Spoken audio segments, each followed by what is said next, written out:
ایک بار حضرت صلی اللہ علیہ وسلم لوگوں میں بیٹھے ہوئے ان سے باتیں کر رہے تھے۔ اتنے میں ایک دیہاتی آپ کے پاس آیا اور پوچھنے لگا کہ قیامت کب آئے گی۔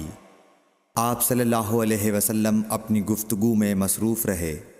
بعض لوگ جو مجلس میں تھے کہنے لگے، آپ صلی اللہ علیہ وسلم نے دیہاتی کی بات سنی لیکن پسند نہیں کی، اور بعض کہنے لگے کہ نہیں بلکہ آپ نے اس کی بات سنی ہی نہیں۔ جب آپ اپنی باتیں پوری کر چکے تو میں سمجھتا ہوں کہ آپ صلی اللہ علیہ وسلم نے یوں فرمایا، وہ قیامت کے بارے میں پوچھنے والا کہاں گیا؟